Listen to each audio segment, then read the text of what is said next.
Tonight, you'll do something almost no human in history could have imagined. You'll sleep in a room, by yourself, in a bed that belongs to you alone. To you, that's normal. To your ancestors, it would have looked lonely, a little dangerous, and frankly, insane. Because for almost all of human history, the bed was the most crowded place in the house. Not the table, not the fire. The bed. Picture a typical home a few hundred years ago. It often isn't a house with rooms at all, it's a single room. One space for cooking, eating, working, and sleeping. And at night, nearly everyone in that home climbed into the same bed.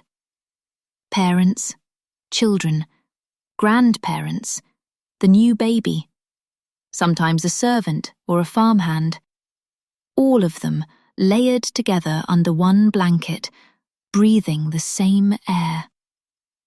And here's what surprises people. They didn't do this only because they were poor. They did it because, for most of history, sleeping together simply made sense.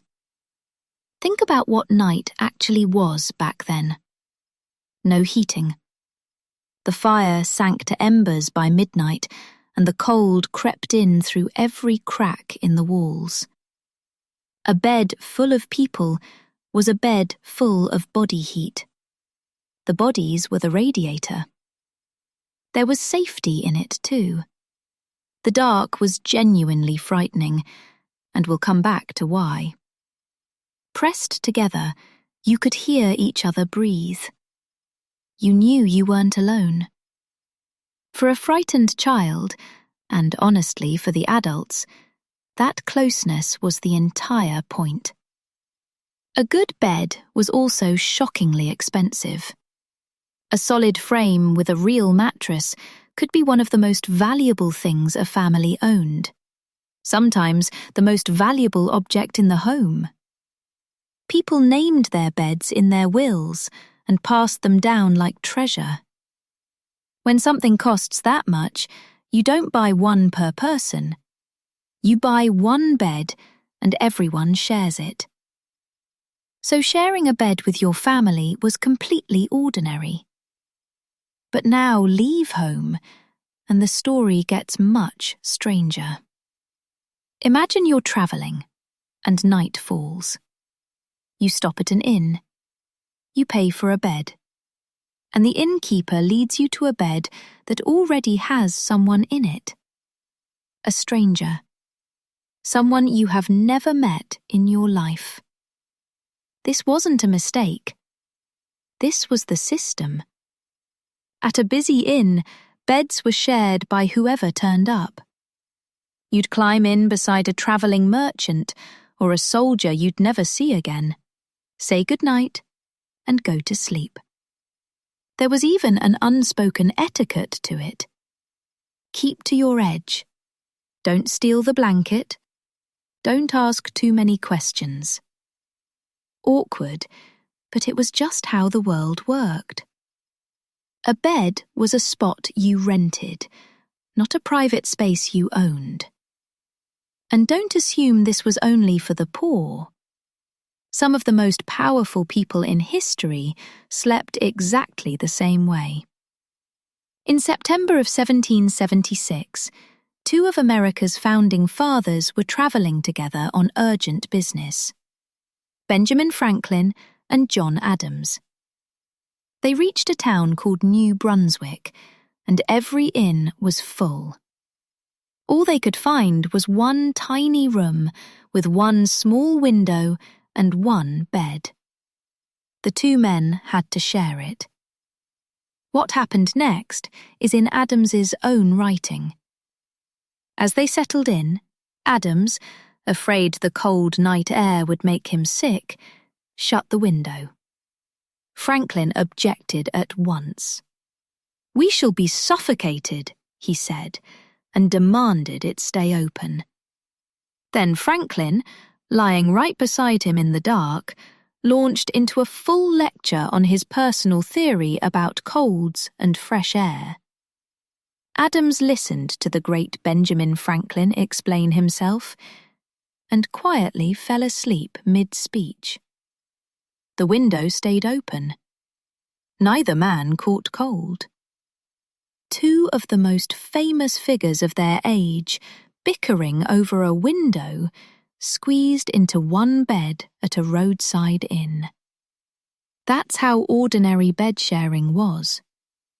Some beds pushed this to an almost unbelievable extreme. In England, there's a real object you can still go and see today, called the Great Bed of Ware.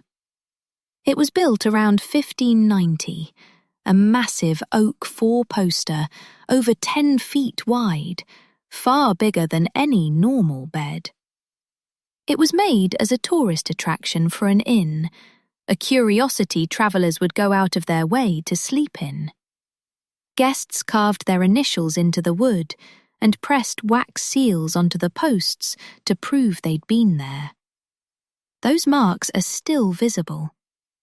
It was so famous that Shakespeare name-dropped it in a play. And it was said to sleep at least 4 couples at once, 8 people, side by side, in a single bed. Over time, the legend grew in the telling, with one wild story claiming dozens of guests once piled in on a bet. Whatever the true number, the point holds. A giant shared bed wasn't a joke to these people. It was a marvel. So if shared beds were normal for thousands of years, when did it change? When did we start sleeping alone? The answer is astonishingly recently. A private bedroom, a room just for sleeping, with a door you can close and a bed of your own, only became normal for ordinary people within roughly the last century or so. For the entire sweep of human history before that, privacy at night barely existed.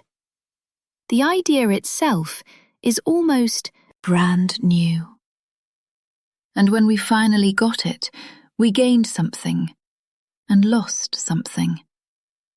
We gained quiet and space and a door of our own. But we also walked away from a constant closeness that every generation before us took for granted. Falling asleep, wrapped in the warmth and breath of other people.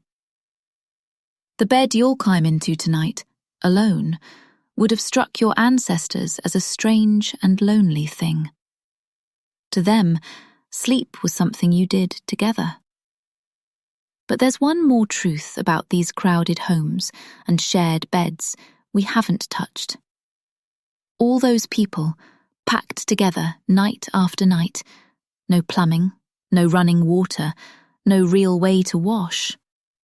Which raises the obvious question we'll answer next. What did all of it actually smell like?